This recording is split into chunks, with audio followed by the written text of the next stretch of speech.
It's time for a Big Blue Kickoff Live. Nobody can ever tell you that you couldn't do it, because you did. On Giants.com. You know what I saw? New York Giant Prime. And the Giants mobile app. 17-14 is the final. One touchdown, we are world champions. Believe it, and it will happen. Part of the Giants Podcast Network. Let's go out there like a bunch of crazy dogs. Have some fun. Hello again, everybody, and welcome to Monday's edition of Big Blue Kickoff Live, presented by Cadillac, the official luxury vehicle of the New York Football Giants.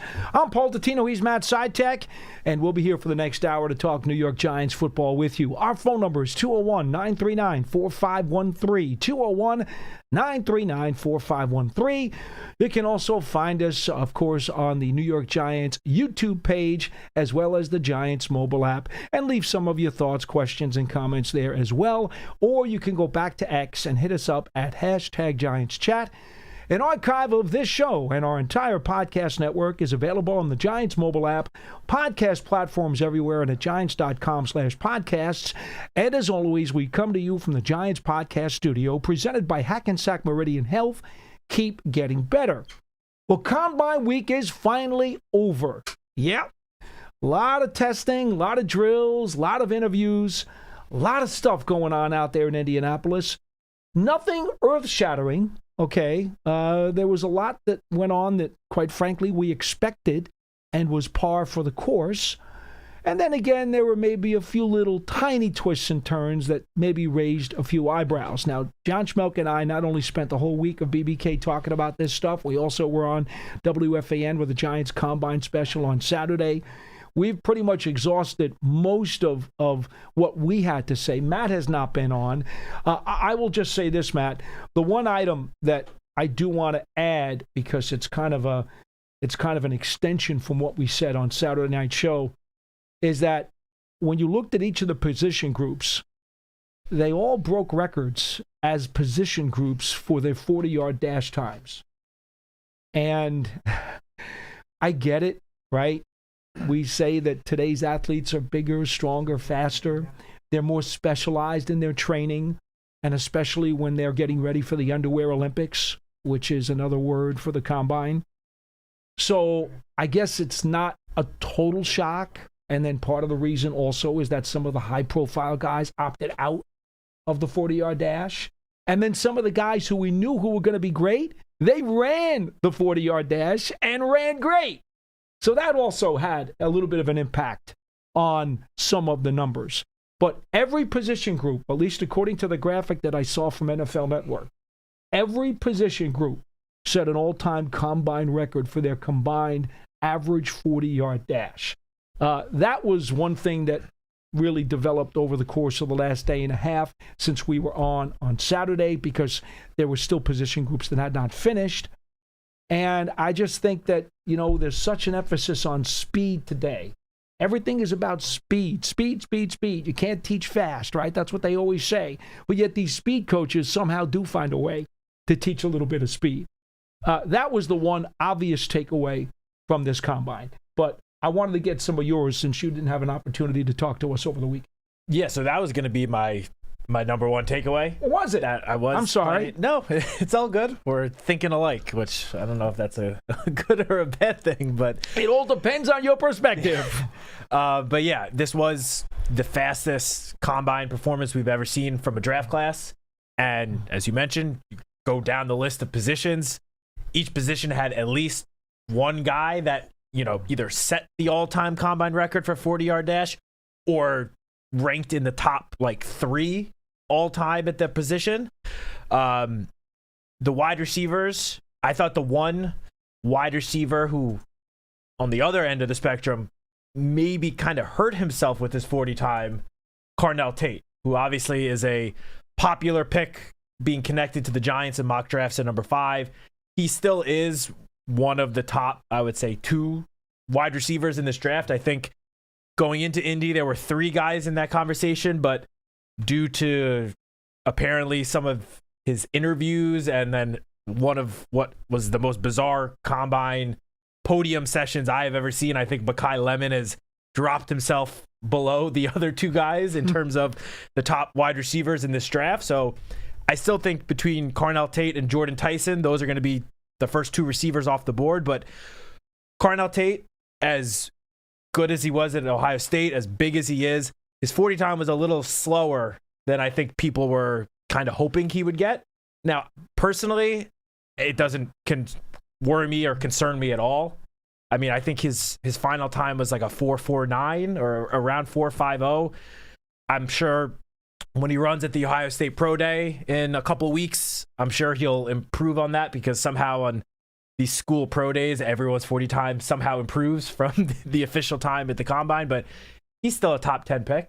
I don't think his 40 time is going to hurt his draft status too much. To just let you finish on him, he was a 4.53, which put him in the 35th percentile for the receivers. I thought that was his first run. Okay. I thought he had a second run that was a little bit faster. If I'm not mistaken. I'm not seeing it, but okay, maybe he did. I know he was definitely in the 4.5s. Okay.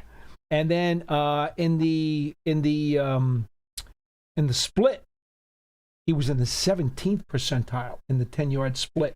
Now, it did look like he kind of somewhat stumbled out of the gate. He got off to like a little bit of a slow start, which obviously ended up hurting his total time. But at the end of the day, I don't think it really matters. He's still going to be a top 10 pick, and I still think he's going to be a very good NFL wide receiver. But you know what I want to know? I want to know, what does his GPS say? Now, here's why, and I don't know if you caught this. Malachi Fields from Notre Dame, who I would love to see the Giants get a little bit later on in the draft. In fact, I'm hoping he slips to the 4th round and they can get him there. Okay? He ran a 4.61, which apparently just dropped jaws at the combine. Like, oh my goodness, no. What, did he have a piano on his back? Yet, the GPS devices that he wears during the games clock him at over 22 miles an hour. So, you see, what I'd like to know is, somebody get me the GPS devices on Carnell Tate. What was his game speed? If they tell me he's 22 plus miles an hour in games, you know what you can do with this 40 time. I mean, you could do that anyway. I know, but I'd like to have the GPS number so I can prove it to anybody who scoffs at his 40 time, because they're going to say, well, I have the numbers. I'd like to say, I got the GPS numbers too. This is what you can do with that 40 time. But anyway, because I'm a big Fields guy, and I would prefer not to let the 4.61 scare me. But if it's going to scare other teams and leave him into the top of the 4th round for the Giants, that'd be great. Okay? But I know this. His GPS was over 22 miles per hour. I've watched the tape. I've watched him play games. And he runs fine. Yeah. Anyway, please finish. No, I mean, you're definitely right with everything you just said. I mean, these 40 times, they don't actually really mean anything, because there never once will any NFL team need any of these players to run 40 straight yards in their underwear. So, these numbers really don't mean much. Carnell Tate showed what he can do with his production at Ohio State the past 2 years. So, again, this 40 time, it does not bother me at all. I think he would still be firmly in play for the Giants at 5, depending on what they do at wide receiver and free agency. Mm-hmm. There was a mock draft that came out this morning from Pro Football Focus, Trevor Sikkema, who had Carnell Tate going to the Giants at 5. So did he? He did. So I don't think it's going to really hurt Carnell Tate too much. It was somewhat noteworthy because, as you mentioned, a lot of the top guys don't even do anything at the combine. Carnell Tate chose to at least run the 40, wasn't as good as he was hoping, and then he didn't really do anything else, which was somewhat of an interesting decision. But maybe he just decided, I'm going to pack it in and wait till the Ohio State Pro Day and then show what I can do there. But on the other end of things, in terms of guys that crushed it, at least in the 40-yard dash, well, in more than just the 40-yard dash, but I want to just quickly talk about the 2 top tight ends in this draft, because they both put up historic combine performances. And I'm talking about Kenyon Sadiq of Oregon, who set the new combine record for tight ends with his 40-yard dash, which, if you look at some of the comparisons of guys that he ran faster than at other positions from the last 10 years, it's nuts. It's insane for a guy his size. And then the other one, which of course I'm sure you could have predicted I would have to bring this guy up. Oh, I know. Go ahead. Eli Stowers, my man, who I've been hyping up for, 6 months now, set the new combine record for tight ends in the vertical jump, which he jumped over 45 inches, which is insane, and the broad jump. And he had the tied for the second fastest 40 time of any tight end as well. So those are, I think, pretty clearly now your tight end 1 and tight end 2. And I will say, as much as I love Eli, Citak is probably tight end 1. Yes. But Stowers, I think it would be an early day 2 pick. Depending on what the Giants do at 5, if they decide to go defense at 5, which obviously right now is definitely in play, whether it's Sonny Styles, Caleb Downs, name your Ohio State defender, whatever. But then day 2, whether it's 37 or if the Giants move around the board a little bit, Eli Stowers would be a great offensive playmaker to add to this offense with, Daniel Bellinger obviously entering free agency. Chris Manhertz is going to be a free agent. Theo Johnson is the only tight end, and Thomas Fidone is on the roster as well, but obviously Fidone didn't really do much this past year. Theo is the only tight end that had any production for the Giants this past season who is set to return. I certainly would not mind if the Giants went out and added a very, very athletic tight end that can catch the ball. Drops were not an issue for him, really, at Vanderbilt. He is one of the top tight ends. He's one of the top athletes in this entire draft. I just think day 2, that would be an interesting selection to add him if they go defense in round 1. I understand. I think you're letting your old college alma mater get in the way of your judgment, but that's okay. In what way? He's an early day 2 pick. Oh, he's a legitimate player. Tight end too. He's a legitimate player. I just think that the Giants have other things with round 2 that they've got to go for. They've got to consider, for me, a cornerback. They've got to consider potentially an offensive lineman.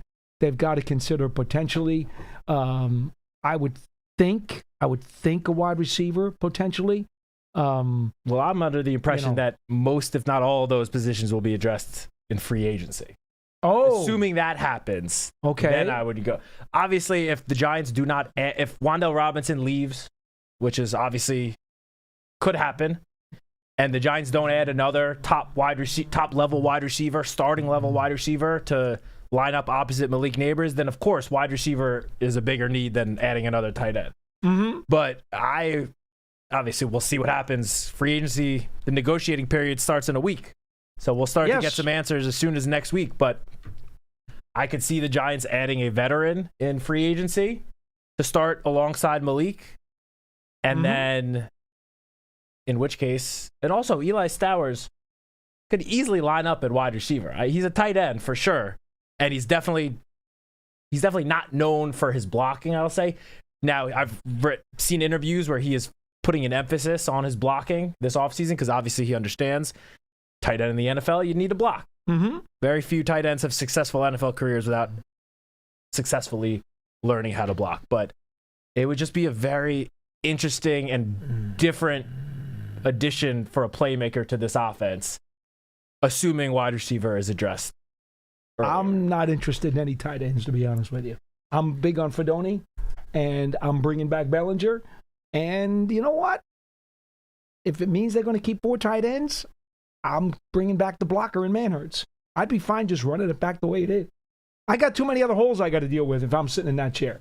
But I'm not disputing, I think the Giants are your player. I just think the Giants are in a position now. Obviously, some needs, like roster holes, will need to be addressed in free agency starting next week. But as we talk about every year, when you get to the draft, the goal, which it doesn't always happen like this, but the goal is just to be able to draft the best player available, the best guy that, regardless of position, that will just make your team better from day one. I personally think Eli Stowers would do that. Okay. And I will admit that clearly I have some bias when I say that. And that's okay. I can admit that. I just want to make sure the people out there who are new to the show know he's a Vanderbilt guy. So. I just think he's going to be very, very good and would love for it to happen. Okay. With Big Blue, as opposed to... I have nothing against the player or his ability. I absolutely believe that he's going to do fine in this league, and he'd be a good pick for somebody. I don't think he fits the roster. I went off on a little bit of a tangent there, but my overall point was just being that this is a very athletic and strong tight end class between Citak and Stowers at the top, but then you have Max Clare, who will be probably a later day 2 pick from Ohio State. I forgot the guy's name, but the Stanford tight end who excelled this past weekend. And there was one other guy, not John Michael Schmitz. Let me pull it up real quick.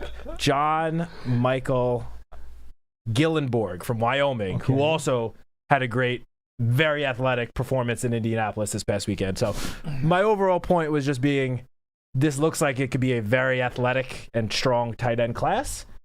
And depending on what the Giants do earlier in the offseason, leading up to the draft, adding one at some point, even if it's not my boy in the second round, adding one at some point could end up turning into some good value for the Giants. I have other priorities. That's all. And then that's fine. That's fair. That's why neither one of us are sitting upstairs with Joe. That is very true. Did you have another item that you wanted to? I guess the only other one, which is not a surprise because we knew this going into it, but our friend upstairs, Dan Salomon, must be very happy with that guy. The overall performance from Ohio State. Oh, my goodness. If there was any doubt that there would be 4 top 10 picks from Ohio State, I think that was put to rest this past weekend. The only one, maybe now, Carnell Tate because of this 40 time. But as I said before, I don't think it's going to really hurt him much because he has the production on tape from Ohio State this past year that shows that whatever time he got clocked at running the 40 doesn't really matter much because he was still one of the most productive receivers in the NFL. But you look at the 3 defensive players between Reese, Downs, and the most impressive one, Sonny Styles, which I know you have his RAS score pulled up there. Wow. I mean, Sonny Styles in particular, I mean, it's all green. Literally, he got a perfect, the RAS score, which is, what is it, a relative athletic score. It is a score that's used to show prospects, basically their athleticism. And he got a perfect 10.0 out of 10.0. Every single thing that he did was green. Didn't he have the number one? Well, he had a yellow originally on his 10-yard split. When John and I were doing the show on WFAN on Saturday, he was yellow, which meant good on his 10-yard split, and he graded at 9.99. And they said he was the 4th highest linebacker ever in RAS score. But then that changed.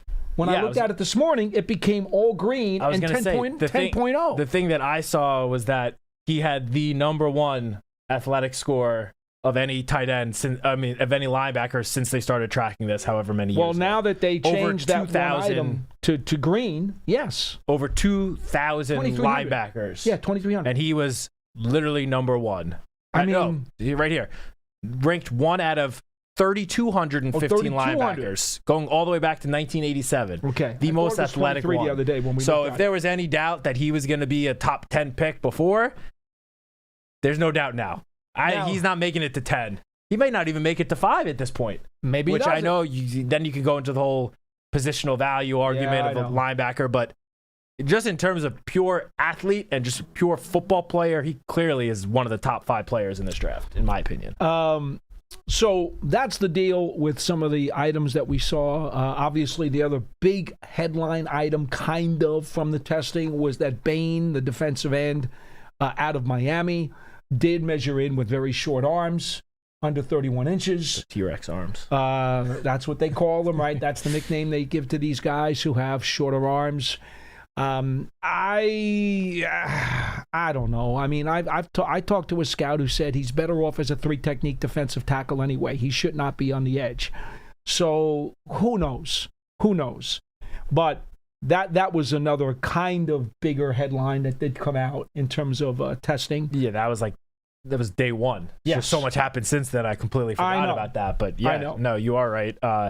Again, similar to the Carnell Tate 40 time. I mean, look at Ruben Bain's production in Miami. What he was able to do. He's a football player. Against there's no doubt. Any offensive lineman that was put in front of him, he dominated. Him having slightly short arms, I don't think it's going to matter. I think it will matter how you use him. I think I think his arms could be 4 inches longer, and it would still matter how the team uses him. Right. It always does. Of course. Deployment is very, very important for any of these players. I'm kind of interested in what the scout told me about making him a 3-technique, to be honest with you. I'm not so sure that I would want him on the edge because I don't know if that's going to maximize his potential. But we will see. 201-939-4513 is our phone number here on BBKO. One final note is that tomorrow is the closing down day for the tagging period here in the National Football League. And we know that Pickens, the wide receiver from the Cowboys, Pitts, the tight end from the Falcons, and it looks like more and more, because the Jets have to spend a bunch of money because of the salary cap regulations and the minimum number of dollars that a team must spend, it does look like they may have to wind up tagging Breece Hall in some capacity. Yeah, their general manager came out and said this past week in Indianapolis that whether it's the franchise tag or the transition tag, Breece Hall will get one of those tags. And I don't know if he definitively said will be a member of the Jets in 2026, because obviously you can put a tag on someone and then trade them, as we saw with Brian Burns only a couple years ago. Mm-hmm. But he made it very clear that Breece Hall will not be just walking out the door with nothing coming back in return for the Jets. Right. He will be getting a tag one way or another. But it does seem like those are the only three players that will be receiving one of the two tags this offseason. Yeah, it really does. And, I understand it. Okay, if you're the Giants, even your top three free agents, Illuminor and Flott, honestly, and Wan'Dale Robinson. Honestly, if you're the Giants and you look at those tag numbers, they're too rich. Way too rich. So those tag numbers when they came out, which nothing was unexpected, but just some of those numbers were so high that it would not make any sense for the Giants, I don't think, to use one of those tags on one of those three players. I don't think anybody thinks so, to be honest. So anyway, it is coming up tomorrow. The deadline for the tags does come up tomorrow. If there's anybody, okay, that you think, on the list, and Bellinger is a lesser name, and so is Dane Belton. But if there's somebody that you think that you would like to retain or like to put under the tag, where you have an opinion about those guys, by all means, give us a call. Again, 201-939-4513. Now, I lost the screen, so let's just go here to Donnie. You're first up on the program. Hello. Gentlemen, happy Monday to you. How are you? You too. How's it going? How you doing, Donnie?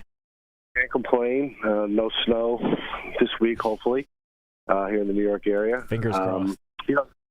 Listening to your opening salvo kind of ties right into what I was calling about. In terms of free agency and roster building, to me, a flawed approach is trying to fill needs and fill out a roster. You really have to build strength in the NFL.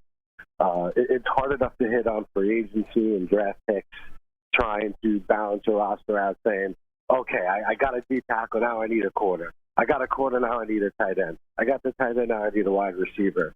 To me, the Giants' focus should be attacking what they hope to be their strength, whether that's their offensive line, whether that's their defensive front, whether it's their secondary, wide receiver, whatever it is they want to do. I look back at the 07 and 11 championship, and if you go back and look, those teams had starters that nobody would say were players to write home about. Guys that were rotational players, guys like Michael Johnson, even Kawika Mitchell, Reggie Torber, solid role players on low, cheap contracts. They were lifted up by the rest of the team, the strengths that those teams had. 07, the running attack, the passing, and the pass rush. 11, the pass rush and the passing game. To me, that's the real way to handle this. So, personally, I hope they attack the front seven and the offensive line. And if it means they go into the season and they're still weak at the number 2 corner spot, they're maybe not feeling great about their safeties, so be it. Build an identity, and then you fill in the rest. At that point, you just need solid NFL caliber baseline players and then you hang your hat on your strength. So that's where I hope they go at. Appreciate the work you guys do throughout the offseason. I'll continue to listen. Thanks, guys. Thank you, Donnie. Appreciate it very much. Thank you. 201-939-4513. Quick thought? Yeah, well, I have good news for you, Donnie. If you go back and look at the last nearly 2 decades of what the Baltimore Ravens did under John Harbaugh, those teams were built in the trenches. They sure were. They dominated on both sides of the line of scrimmage up front. And so, obviously, we don't know exactly what John Harbaugh and Joe Shane's plan is for this offseason, for the identity of the 2026 team. But I'm pretty confident in saying it'll involve somewhat of building up front on both sides of the line. So I think I mean, if you just look right now on the terms of the offensive line, the Giants have 2 starting offensive line positions that need to be filled. The right side is all entering free agency between Illuminor and Greg Van Roden. Mm-hmm. And then you look at the defensive line, and obviously, as we've talked about for the last couple of years, finding that, guy to start and play significant snaps next to Dexter Lawrence on the interior is something that still probably needs to be addressed. I don't know if that guy currently is on that roster right now. So I do expect, whether it's through free agency, draft, both, I'm pretty confident in saying there will be some big boys added on both sides. Yeah, it's quite clear that Harbaugh is about the trenches, and most smart football people are, so that shouldn't surprise you. We go to line 2. Andrew in North Carolina. You are next on the program. Hello. Hey, guys. It's good to hear you all again. Oh, thanks for calling. Thanks, Andrew. Sure. I had 2 things. To Matt's point with Cornell Tate, I was hearing a lot of GMs say they were really impressed. Some of them even clock him in as a 4-4 guy. And as you guys already said, it really doesn't make a difference. He'll still be top 10. But my curiosity was, I've never seen any mock draft or heard anybody want to draft Cornell to the Tennessee Titans at 4. And I know Robert Saleh is a defensive coach, and it's a great fit for a DN, but don't you got to get Cameron Ward a number 1 receiver? I think Paul made a point a couple of weeks ago how the Super Bowl reminded him of Drake May really needing a number 1 receiver. How come I'm not hearing anything about Tennessee potentially drafting one? I know free agency is still out there, and I'm hearing things about Dayball and Wandale reunion, but outside of that, that was my first point with Tennessee not going receiver. And 2, my dream scenario is Caleb Downs all the way, no question, and we can get receiver later. One receiver that I'm not quite hearing about is Jacoby Lane. I am in love with him out of USC. Big guy. I think he ran a good 4.4 at the combine. He's had production his 3 years at USC. Jackson Dart's first big throw was a deep ball to Humphreys, a big receiver. I just think he is a phenomenal receiver, and I wanted to know what you guys thought about Jacoby Lane and where you think he's going to fall to. I'm in love with him. That's my guy right there. All right. Downs all the way. Appreciate the phone call. All right, let's take these things one at a time. First thing we noticed about the last 2 Super Bowls is that the trenches were not just important, they were decisive. So, yes, it is true that the Patriots could have used another weapon for Drake May. But the overwhelming takeaway from each of the last 2 Super Bowls is that the trenches determined by far more than any other position what was going to happen in that game. And the defensive lines ate up the other team's offensive lines in both of those 2 Super Bowls. That's just beyond debate. I mean, we can't even talk about that. It's just the fact. They destroyed them. They put them in a cheese grater and just shredded them. And so, it still comes back to football 101 for me. It's always going to be trenches first. Now, having said that, as we've discussed, the Giants do have to deal with free agency first. They also have to figure out if the new coaching staff, for example, what if the new coaching staff thinks that Darius Alexander in his 2nd season is going to be a full-time starter? Well, now, maybe it's not as important to draft another DT. We don't know the answer to that. What if they think, and you guys know how I felt about Chauncey Golston. His season last year was basically a throwaway. He was hurt much of the year, and when he did play, he didn't play very much. Chauncey Golston, to me, is a run-stopping defensive end, / 3-technique defensive tackle. Maybe between Chauncey Golston and Darius Alexander, maybe the Giants feel that they can play somebody next to Dexter Lawrence, and maybe what they really need is a backup nose for Dexter Lawrence for when he comes out of the game, instead of drafting a 3-technique. Maybe they have 2 3-techniques on this roster right now. Maybe they do. I don't know what John Harbaugh and his staff thinks. So let me take care of your first point with that comment. As far as the second one, I have not looked at tape on Lane yet. I'm not that deep in. He is not presumed to be one of the lead receivers in the receiving group of draftees. So is he potentially somebody later? I'm aware of his height. He is a skyscraper. I'm very much aware of that. I'm aware of that he's been very productive.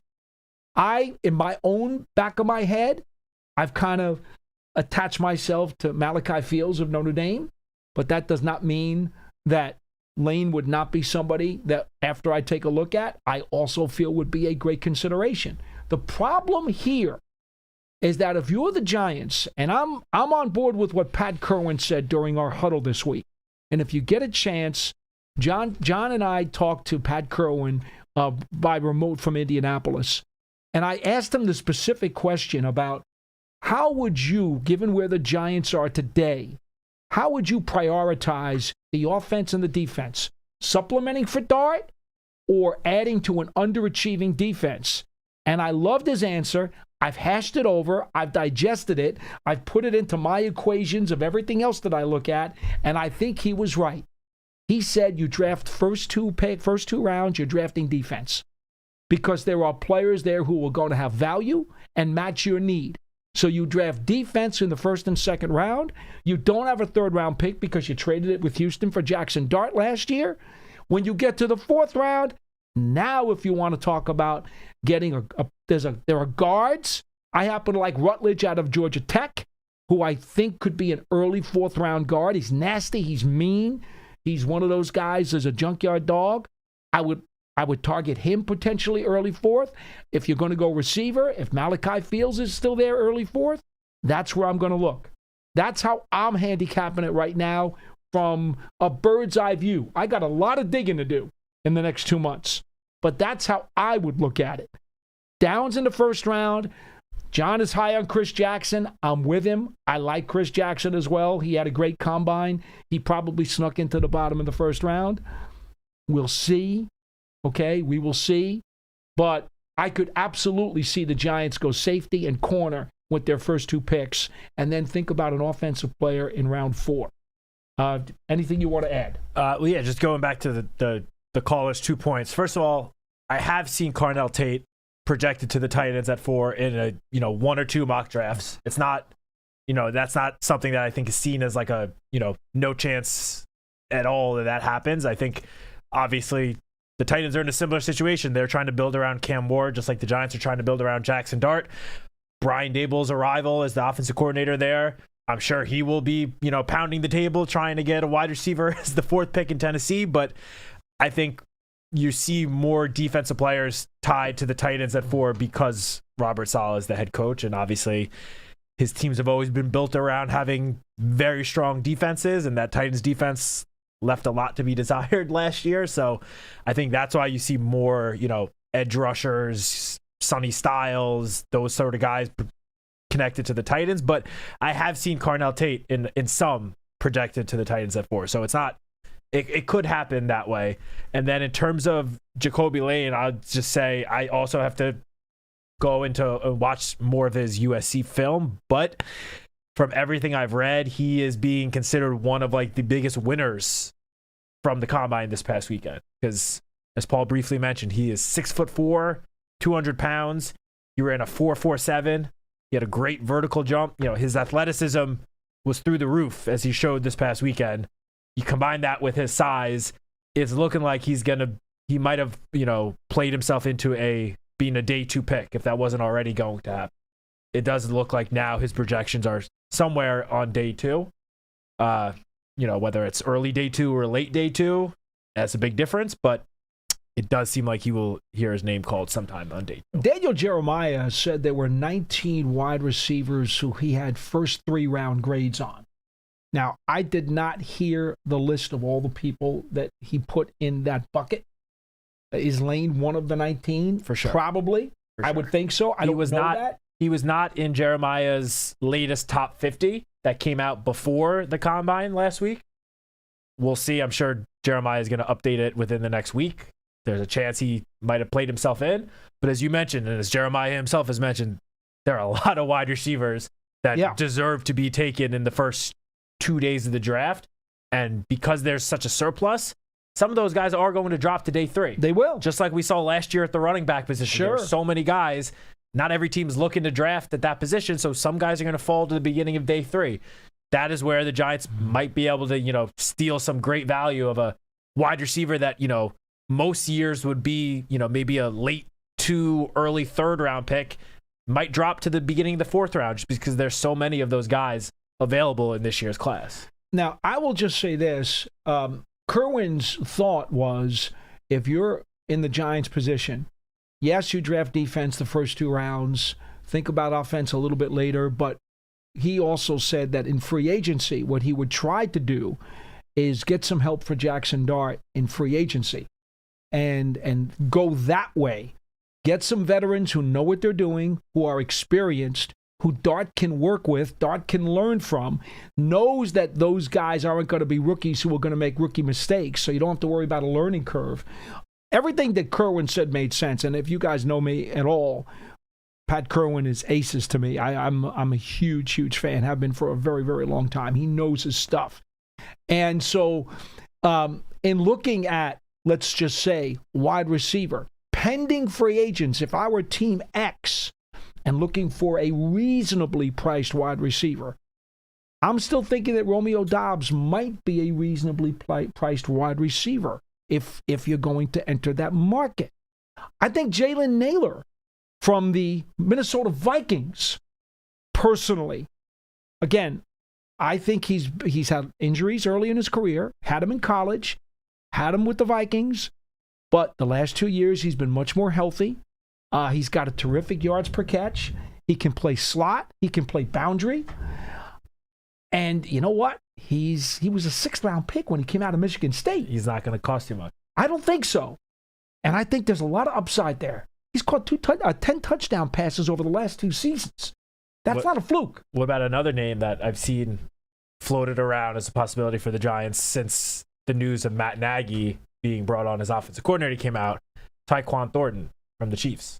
That's obviously more of a deep vertical threat, but had some success with the Chiefs this past year, playing under Nagy, and obviously Mahomes and Andy Reid, of course, as well. But just another wide receiver free agent I've seen as floated as like a speculation possibility for the Giants. So, there are some potential reasonably expensive, reasonable cost kind of guys who might be a little bit under the radar, who could actually flourish and maybe put up a lot bigger numbers than they have in the past. I mean, for example, Naylor, look who he's playing with. They got some weapons on that Minnesota Vikings team. So his numbers are depressed automatically. And quite frankly, the quarterback situation wasn't great this past year either. What about Mike Evans? So, Mike Evans seemed to waffle a little bit as to what he wanted to do with his future. And you know what they always say about guys who think about that? Maybe the fire isn't burning as bright as it needs to be. He's clearly towards the end of his career. He's a Hall of Famer, is what he is. He's easily a Hall of Famer. I think he's still got there's still gas left in the tank there. I don't think he's done, but it's clear, he's nearing the end. But that doesn't mean he can't step in and be a very productive receiver for any team. It's just, you spend that much of your career with one team. Yeah. You're going to go maybe spend your last year, maybe 2 years with another team. Well, the other issue is how much is he going to cost you? No, I think he will cost too much for the Giants. That's the other problem. Unfortunately, that's like the pipe dream. Yeah, I would love that's to the other problem. but you need to find bargains. Yeah. You need to find guys with a red tag sale on them. And I don't think he's taken a cheap deal just to go sign somewhere. I think he wants to get paid in his last year or two. I don't see that. So anyway, would be nice though. But those are just a couple of names that might interest Team X if they're looking to perhaps get a bargain on a veteran wide receiver. We go to Jason in New Haven. You're next on Big Blue Kickoff Live. Hello. Hey, Paul and Matt, how you guys doing? What's up? Good. How are you, Jason? Good. A few quick points, and I'll get off the air because I know you guys have come to an end. The first overall point, I think this, I heard over the last few weeks, well, this draft isn't as good as, this year or that past year.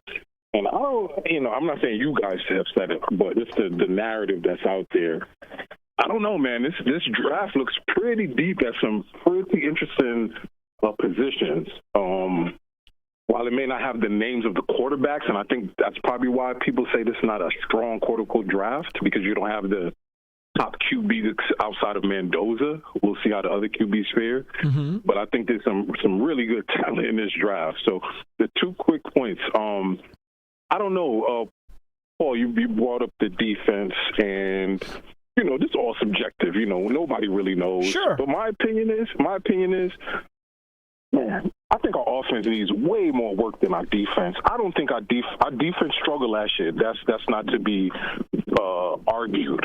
But I think really part of it, and I said it last year, I think part of that too was the scheme and the coaching. Mm-hmm. And when Bullen took over, and I'm not trying to knock the previous defense coordinator, but what I'm saying is the defense looked way, way better. Now people say, well, we played the Raiders and the Dallas and the blah, blah, blah.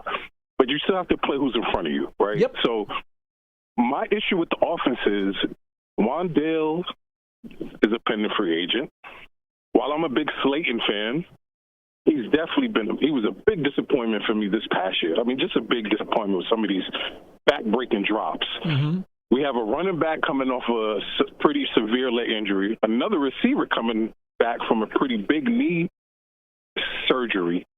So I think our offense needs some work, man. I think we have some bones with our defense, and with the first caller was saying sprinkling in a few players, I don't think we're far off, and that's why I keep coming back to Tate.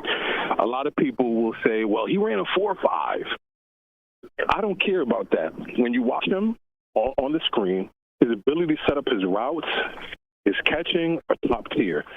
And I will continue to bet. Now, if Styles or Reese are there, then you kind of keep me in a what do I do scenario, and I'll probably go with Reese or Styles. But man, I really think Tate should be the pick.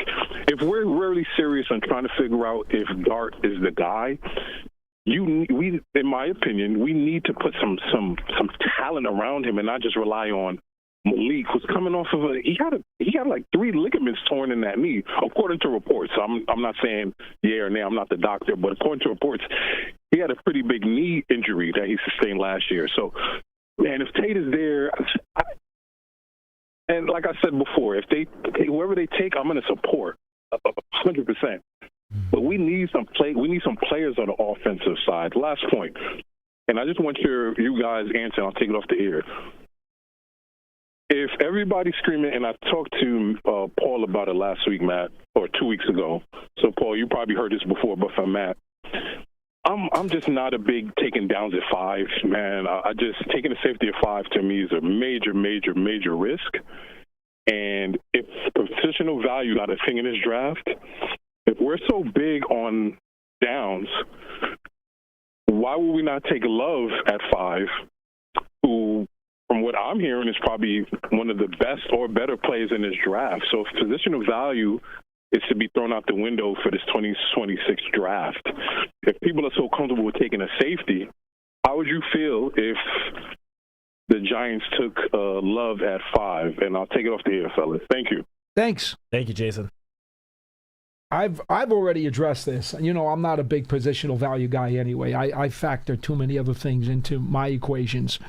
I mean, I'm going to give you a shot to respond to this one. I want to just hear what you had said. Well, I was all about Tate for about 5 weeks with my preliminary feeling, because I think he will be there, and I was like, that'd be great. After the last week, I did about 30 players on film a week ago, and then we did the combine and had a lot of intel. I made a lot of phone calls, had a lot of text messages, and talked to a lot of people. And as I always say, when I come out of the combine, I have a pretty solid idea of who I would want at 5 or whatever the Giants are picking. And I'm on Caleb Downs right now. But you know what? If they take Downs or Tate or Styles, I'll be frank with you. I'm throwing a pizza party. I'm good with any of those 3 guys. I honestly don't care. Any one of those 3 guys, it would make me extremely happy. I wanted to hear your take on what Jason was saying about Jeremiah Love at 5. I think Jeremiah Love is terrific. I just don't think he's I don't think he's Saquon Barkley. And for me, I was all behind Barkley because I saw Barkley as a very talented, explosive, impactful, gold jacket guy. I'm not sure that I look at Jeremiah Love as a gold jacket guy. Do I think he's by far the best running back in this draft and one of the top 10 players talent-wise in this draft? Yes, I do. I absolutely do. But I don't think he is Saquon Barkley. I don't. And so, no, he would not be on my decision board at 5. And furthermore, I do believe that the need component does factor in to the equation. However big a percentage you want to make it, it is part of the equation for me. I don't ignore it. And the Giants, as far as I'm concerned, have 2 very good running backs that should be pretty good for several years to come. So, no, Love is not on my board as a consideration at 5. All right, I agree with you on that. I think Jeremiah Love is a phenomenal prospect. And as you said, easily the top, I would say, offensive playmaker. I would put him in He's in really terms of good. pure talent. He's better than any of the wide receivers in this draft. But, yes. But I agree with you in that at the 5th pick, when you have, even though he's coming off an injury, you have Cam Scadaboo, you have Tyrone Tracy. It's different from last year when we were having this conversation about whether or not Giants should take Abdul Carter at 3 when they already had Brian Burns and Kayvon Thibodeau, because as we saw this past year, you can get 3 edge rushers on the field together for a lot of snaps. Mm-hmm. Maybe not every single snap, but a good number. You can't get 3 running backs on the field, even 2 running backs on the field for a majority of your snaps. They're just offenses in the NFL these days just don't operate like that. So I'm with you in that I personally, and it's not in terms of the positional value argument that some people will make about a running back at 5. I'm throwing that out the window here because taking a safety at 5, taking a running back at 5 in terms of positional value, or a middle linebacker for that matter, basically they're all the same when it comes to positional value there. So it's not about that part. It's about, I just think there are bigger needs right now for the Giants, on March 2nd than a running back. And I think that, whether it's Caleb Downs, who I think would just be the type of guy that could transform your secondary, or Sonny Styles, who I think would be immediately step in and be the quarterback of your defense. Mm-hmm. I think those guys would just be bigger impact players at positions that are more of a need than what I would consider running back right now for the Giants. And don't forget, John Harbaugh has usually had star safeties when he was with Baltimore. And we already know, at least I've talked to enough of people who know Denard Wilson like the back of their hand, he loves running a 3 safety package. Well, when the new defensive coordinator has a favorite scheme and it's a 3 safety package with a little more heavy blitzing than what he showed at Tennessee because he didn't think he had the tools to run his favorite scheme, well, guess what? Caleb Downs does happen to fit that a whole lot better than any of these other players. Yeah, and there's been all this talk about, look at John Harbaugh's history with the safety position, which no doubt it's there. You can go through the list of the phenomenal safeties that he coached. But what I have not seen nearly as often is the same argument, but for middle linebacker. Oh, yeah, he's had terrific linebackers, He had Ray Lewis. He had C.J. Mosley. He had Roquan Smith, Patrick Queen. Go down the list. So that's why, Sonny Styles at 5, I think is, at least as of now, so firmly in play because of this. The same argument you could make about his history with safeties goes for the linebackers as well. That's why it's a no-lose. Yeah. If Downs and Styles are both on the board at 5 for the Giants, you throw the biggest pizza party this side of Napoli, okay? Because you take either guy, it's a win. I mean, I've been saying this to Dan upstairs, not only just to appease him, but honestly, any of those Ohio State players at 5, I'd be, at the very least, totally fine with, if not thrilled. Varying levels, but any of those 4 guys at 5, I think would just be great value, and you're getting one of the best players in the draft. It's ridiculous. They're a factory right now. The really guys they're churning out. You can't go wrong with any of them. Yeah. I don't even at 5. I think at least 2 of them will already be gone, if not more. Yes. 201-939-4513. Got to read a quick promo here. It regards Rutgers. Special Olympics, New Jersey's annual Snowball is heading to Rutgers SHI Stadium in 2026. This annual flag football tournament will be on the field from the 6th through the 8th. The 6-on-6 tournament will feature competitive, recreational, and co-ed divisions, and all proceeds benefit thousands of Special Olympics New Jersey athletes across the Garden State. Register your team today at NewJerseySnowball.org. That's NJSnowball.org. Okay, before we get to the calls, one more item. All the stuff that we did during Combine Week, whether it was Big Blue Kickoff Live and all of the different interviews that we had via remote, there were a slew of them. There were also a bunch of huddles that we did as well. They are all up. Most of that stuff is probably still got some shelf life because, after all, the Combines, those tests won't change till the pro days. Now, when some of these guys do their pro days, they may enhance some of their testing numbers, and that may alter some opinions a little bit. But that stuff is all there. It's up on the archive at Giants.com and, of course, all of your other platforms. We go back to the phones, and we've got Coach Marvin in Delaware. Hello, Coach. How are you? I'm doing good. How you doing, Matt and Paul? Very good. Thank you. Nice to hear from you, Coach. That's good. So I'm going to move a little quick here. It was the week of not this past weekend, the weekend before last weekend. I was invited to a flag football tournament that a lot of states are coming into by referee Ron Kinslow and the college referee Mac Lomack. They invited me there, and I went. You don't believe who I run into. I run into Torrey Smith of the Ravens, and got an opportunity to talk to him. I had an opportunity to mention, obviously I was wearing Giant gear, to talk to him about Harbaugh, and he gave a little bit of insight. Nothing too much more than what we already know. He talked about the leadership that he loves, the leadership that Harbaugh brings to a team. He had a little concern about the coaching staff that has been hired, but he threw in also that he's not over worried because he believed that Harbaugh would lead those guys also. So the fans out there that's concerned about it, that's coming from somebody that was on the inside of that locker room. So it was enjoyable to meet him and his teams. So I enjoyed it.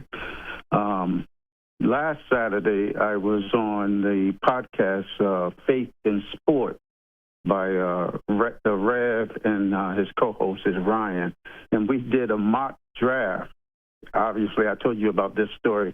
He's a Cowboy fan. Ryan is a Eagle fan.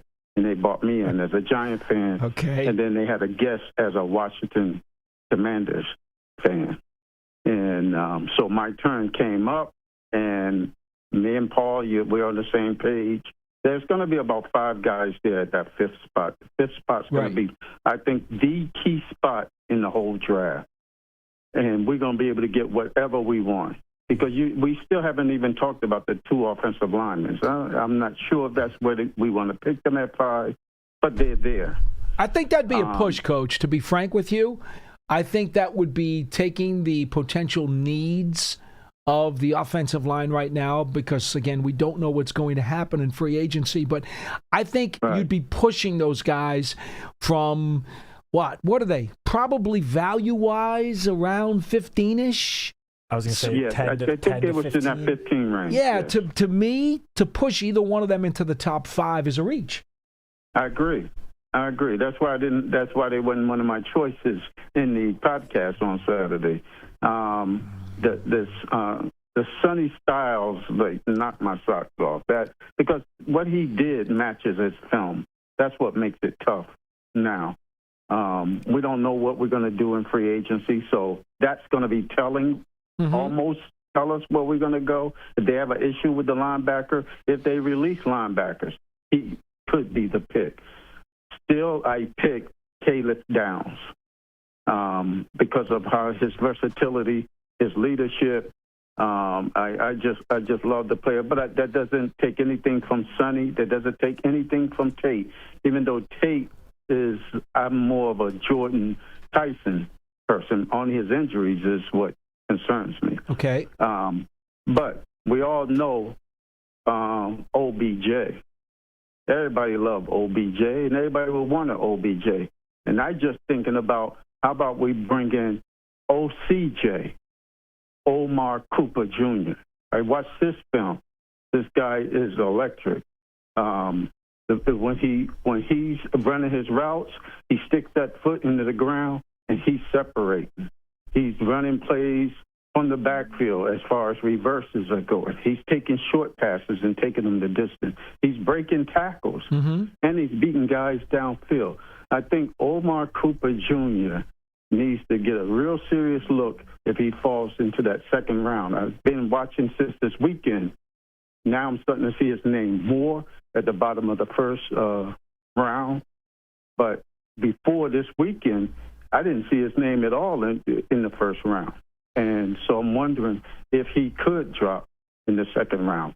But I think he could be in that neighborhood, Coach. You were talking, Paul, about taking two defensive players. I wouldn't mind that, and that's Lee Hunter would be the other one with Downs. So I kind of agree with everything you guys were saying today. So I just wanted to throw my 2 cents in. All right, Coach. Appreciate it. Thank you, Coach. 201-939-4513. Go ahead. I will say just about Omar Cooper Jr., I noted this last week, and I said this to John. It was interesting because Daniel Jeremiah released his initial top 50 a couple weeks ago. And then about 2 weeks later, maybe 10 days later, released 2.0, updated version. That was the one that came out, I think it was a week ago from today. And Omar Cooper Jr. was not listed in the top 50 in the first ranking. And then in the second ranking, he went all the way up to number 19. Oh, that's a heck of a jump. I've been following this list every year since I've worked here. We've been posting it on Giants.com, make photo gallery of it. I cannot remember a guy going from unranked to the top 20 in one go ever before. So I don't know, maybe it was like the first round was just like an oversight. He just kind of forgot about him. I'm not sure, but he's definitely on the radar for sure now. I think he's in that second grouping of receivers. He's not the Carnell Tate, Jordan Tyson. No. For now, I'll still put Mekhi Lemon there, but he's definitely number 3 in that group. Right now, Omar Cooper for sure is in that next group of guys, which depending on how the first round plays out, depending on what, we say this every year, it's about the flavor because all these different receivers are different body types, different types of receiver. I would say there is a chance he could drop to the early parts of day 2, the early part of second round. It wouldn't surprise me if he goes late first round, though. It's going to be all about what flavor of wide receiver those teams looking to add a playmaker at the end of the first round, what type of receiver that they're looking for. But it wouldn't surprise me either way if he was a late first round pick or if he was there at 37 for the Giants. He is a very interesting wide receiver prospect. The caller a little bit earlier had said, well, maybe it's not such a bad draft as everybody else is trying to depress some of the talent in this draft. Well, here's what we do know, right? We think at least that when you look at make-it players, I always say a make-it player is a guy who you draft who you really believe he's got a strong shot of getting on your 53. Make-it players. From everything I've been able to ascertain, you're going to get make-it guards probably into the 4th round. You're going to have make-it wide receivers into the 4th round. You probably are going to have make-it tight ends into the 4th round. You may even have make-it defensive tackles into the 4th round. And so, if you're looking for those spots and you're just looking for guys who you have a pretty good feel like, you know what? Yeah, that guy's going to make the team without too much trouble. He's going to make our team, and he's at least going to be a solid backup. Well, that's fine. But here's the thing. Most of the time when people talk about the draft, they're talking about the top 10 to 15 picks, and they want to know, are those impact guys, the best guys in the top 15, are those guys at the premium positions? That's what everybody wants to know. And that's why they'll label a draft a sexy draft. Oh, there's 4 quarterbacks. There's 4 wide receivers in the top 15. There's 4 quarterbacks in the top 15. There were 5 edge rushers in the top 15. That makes people salivate and talk about a draft being a sexy draft. Okay? They're not talking about it being a sexy draft when you have a whole bunch of these 4th rounders who have make it grades at non-premium positions. That doesn't make people call it a sexy draft. But to the caller's point a few minutes ago, it does make the draft perhaps a little bit more than just barren, which there are people who have been kind of downplaying the draft because of the lack of premium position picks up top. I understand that. But to be truthful about it, the good news is if you're the Giants and you want to go get another guard, you want to get a linebacker, even linebackers, they're saying that there are a bunch of make-it linebackers in this draft. Now, they're not premium guys like Sonny Styles, but there are make-it linebackers that you're going to be able to get probably as deep as the 3rd or 4th round. Yeah, I think something we haven't really discussed, you just touched on it a little bit, is that some of the positions that are considered to be the best in this year's draft, best in terms of number of guys, like the depth of there, kind of matches up, at least somewhat, with some of the Giants' potential biggest needs. Yeah. It's, as you mentioned, wide receiver, linebacker, a little bit of tight end. I know that's not necessarily, depending on how free agency goes, might be a bigger need than not. Mm-hmm. What was the other one? I want to say maybe defensive tackle. Yeah, defensive tackle. Those positions, they're make-it guys. Those are all positions that we expect, whether it's through free agency, draft, or both, the Giants to add guys at those positions. And as you just mentioned, the Giants are going to be able to get guys at some of those positions on day 3 that in a normal draft would be higher than day 3 picks. Right. But because of the depth at those positions, they're going to just be forced down, and that's great news for the Giants. Again, that's what happened last year with Cam Scadaboo. I don't think anyone thought from a talent perspective that he should have been a 4th-round pick, but because of how many running backs that were taken last year, what likely would have been a 3rd-round pick got pushed into early day 3, 4th round, and the Giants got lucky and got great value there. And I think that's going to happen again this year at certain positions. Len, we're over time, but because you're on hold, I'm going to give you 90 seconds. So, Len, you're going to close out the program. Go ahead. Okay, hard to do in 90 seconds. Well, let me pick a couple of things off my list of things that I wanted to talk to you about. The top 4 guys I had going into the combine, mentioned randomly, not in any order. Mendoza, Bailey, Reese, and Bain. Is Bain still in that top 4, Paul, Matt? Well, he's not for me. Okay. He's still in the top 5 conversation for a lot of people. Some people will take him out because of his arm length, but for now, he's still in the conversation at least. Okay, all right. Let's assume he's still in that top 4. There's a lot of football players left. Man, we're sitting there at 5. I mean, the speed and athleticism this weekend was just off the charts. Just off the charts.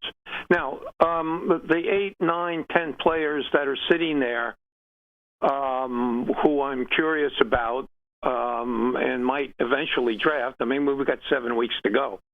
Some of them are not going to fit our need-value quotient. Right. But they are going to fit a need-value quotient for the Commanders at 7 and the Cowboys at 11. So let's play a game. It's draft day, 5th pick. We're on the board. The phone rings.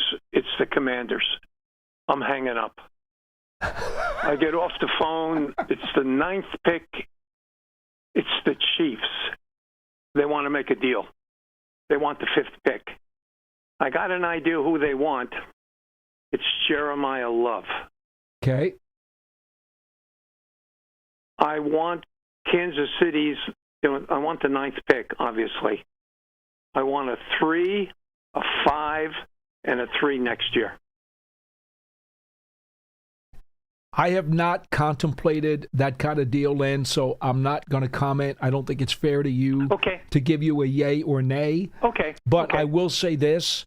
There's not a single solitary soul that I have talked to in the last 2 weeks that believes that you're going to be able to move down or that anybody is going to come up. Now, you have presented an interesting thought because, yes, I'm sure that the Chiefs would very much like to do that, but I think they might want to stay pat and grab an offensive lineman, too. I will say, I do think Jeremiah Love might be one of the only guys that a team a couple of picks behind the Giants might want to trade up for. There really aren't many guys.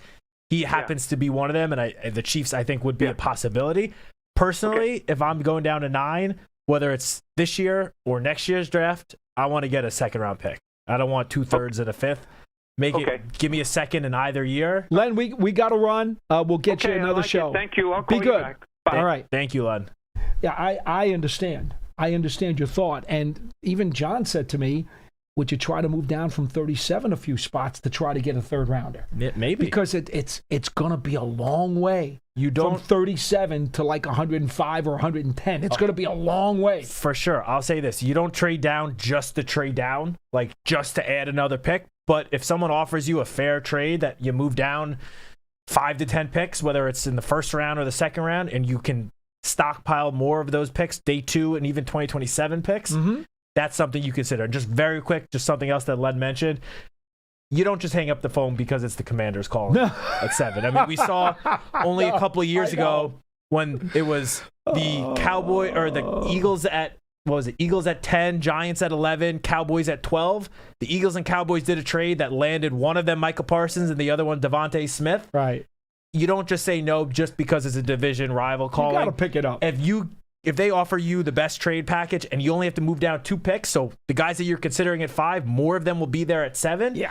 You got to consider it. You don't just hang up just because it's a division rival. An archive of this show and our entire podcast network is available on the Giants mobile app, podcast platforms everywhere, and at giants.com/podcasts. Thanks for joining us from the Giants Podcast Studio, presented by Hackensack Meridian Health. Keep getting better. For Matt Citak, I'm Paul Dottino. This has been Big Blue Kickoff Live, presented by Cadillac, the official luxury vehicle of the New York Football Giants. Take care, everybody.